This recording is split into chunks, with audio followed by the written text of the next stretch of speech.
बोल सांचे दरबार की जय। जय जगत जननी माता जी ट्वाडी सदा ही जय। बोल मेरे दिल वाली सरकार की जय। सिया राम सिया राम सिया राम। साथ संगत जी, आज जो मैं साखी दूंगा प्रयागराज की धरती कुंभ मेला की साखी दूंगा। साथ संगत जी, कहते हैं कि 144 वर्ष बाद प्रयागराज की धरती में कुंभ मेला लग रहा है। साथ संगत जी, बड़े दूर दूर से महात्मा आए हैं, लेकिन खास बात यह है मेरे हजूर बाबा दिलीप सिंह बेदी महाराज जी का कोई भी शिविर नहीं लगा। वो अपने को कभी नहीं दर्शाते थे, कभी भी अपना वो प्रचार नहीं करते थे। बहुत दूर दूर से महात्मा आए हैं, लेकिन संगत जी, लेकिन इस प्रयागराज की धरती में मेरे हजूर का कहीं भी कोई भी स्वरूप नहीं है और कोई भी उनका शिविर नहीं है। साथ संगत जी, यह साखी मैंने परम पूज्य हजूर जी से सुनी है।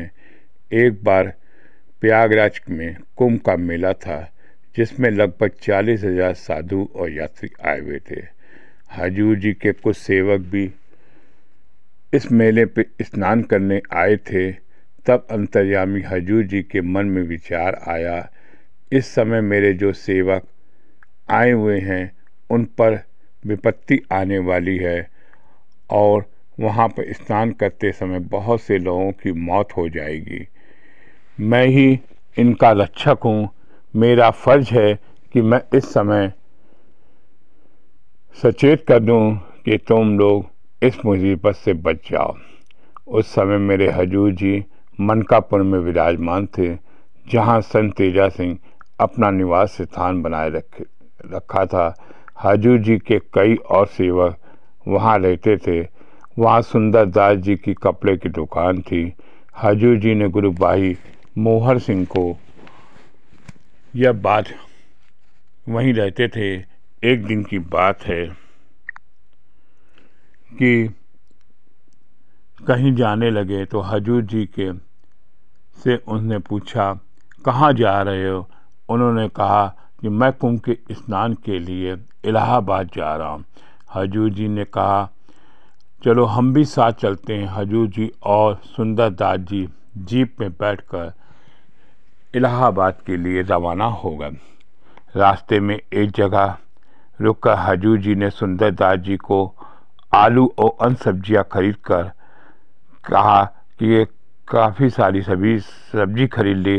तब हजूर जी ने गुरवाणी में इस शब्द का उच्चारण किया, साचा नावर गुरु की सेवा।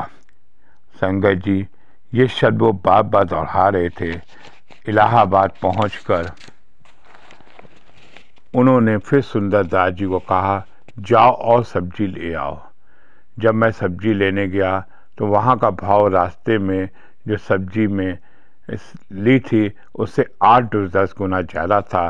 तब मुझे हजूर जी के रास्ते में सब्जी खरीदने का राज समझ में आया। इलाहाबाद के एक मोहल्ले में संगत जी, मेरे हजूर एक प्यारे सेवक बाबूलाल जी के यहाँ रहते थे। हजूर जी उनके यहाँ ठहरे और बड़े आदर से हजूर जी का आसन लगाया। अन्य सेवक भी उनके आने की सूचना दी। जिनको ये पता चला मेरे हजूर बाबा दिलीप सिंह बेदी आए हैं, वो दर्शन करने आकर बैठ गए। तब हजूर जी ने उसी शब्द का फिर उच्चारण किया, साचा नारुण गुरु की सेवा। सुबह स्नान करने का समय आने से पहले हजूर जी ने फरमाया कि अगर हम बनारस चले जाते हैं तो वहाँ भी गंगा स्नान हो जाएगा। इस समय मोहर सिंह जी बोले कि हम तो इलाहाबाद आए हुए हैं, स्नान करके ही जाएंगे।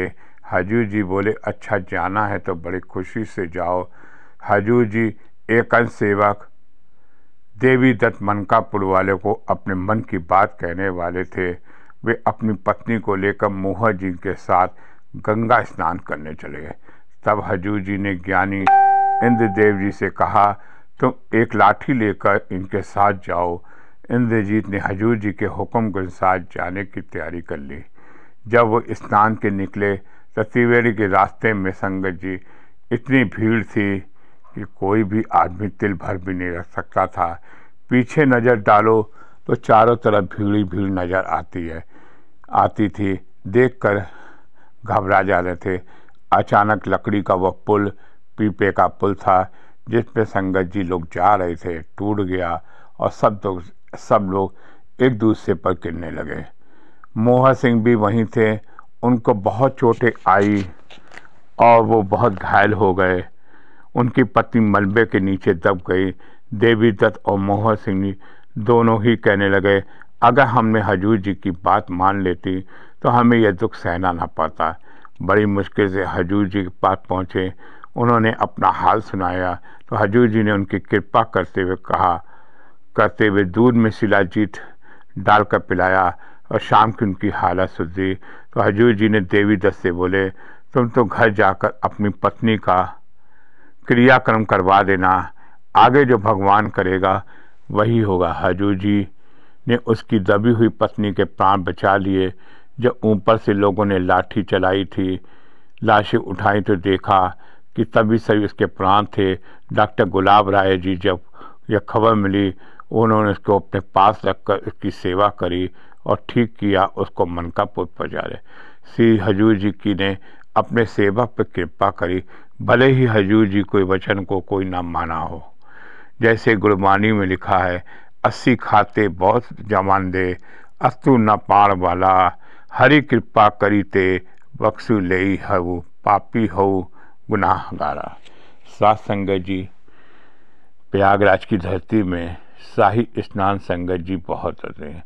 उस समय इतनी भीड़ होती है कि आदमी को संगत जी स्टेशन से 20-20 किलोमीटर पैदल चलना पड़ता है और भीड़ में दब सकता है।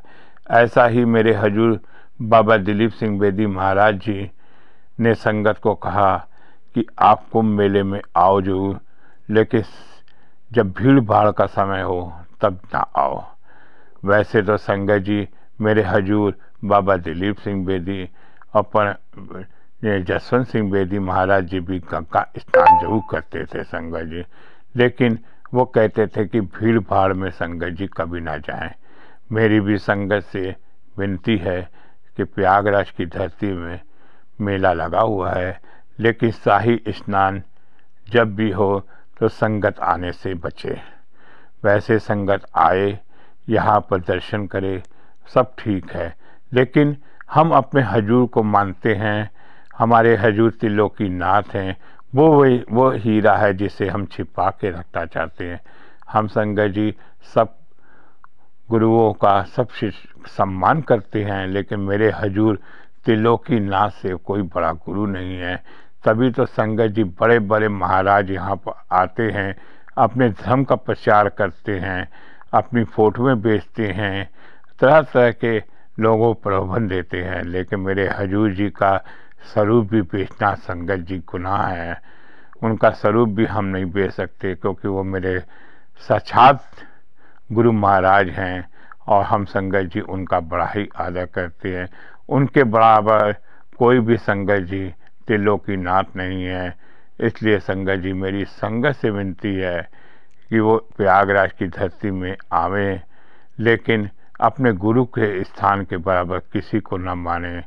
आए जरूर दर्शन करें, लेकिन भीड़ भाड़ में कभी भी संगत जी न आए, क्योंकि मेरे हजूर जब प्रयागराज की धरती में कितने लोगों को उन्होंने बचा लिया था संगत जी। ये घटना संगत जी 1962 की है, जब पंडित जवाहरलाल नेहरू जी संगत जी इलाहाबाद उनके अस्थि कलश आना था, तब ये घटना हो गई थी और बड़ी भीड़ भाड़ में संगत जी लोगों को लाठीचार्ज किया था, कई लोग घायल हुए थे। ये मेरे हजूर जी ने पहले से ही बता दिया था। वो जानते थे कि अपने सेवक को कैसे बचाना है और कैसे सेवा करते। कहते हैं कि माघ के महीने में आप अमृत वर्षा में संगत जी सुबह 2 से 5 बजे भी संगत जी आप घर पे भी स्नान कर लेंगे, और कुएं का जल संगत जी जो मेरे हजूर जबलपुर में मिलता है, आप उसमें ही जल से स्नान कर देंगे, वही संगत जी हमारे लिए कुंभ है। वो जल संगत जी प्रयागराज की धरती से भी बड़ा ही मूल जल है। जबलपुर का जल संगत जी जो कुएं से हम लाते हैं, वही हमारा कुंभ स्नान है, वही कुंभ स्नान है। बोल सांचे दरबार की जय। जय जगत जननी माता जी तो सदा ही जय। बोल मेरे दिल वाली सरकार की जय। सिया राम सिया।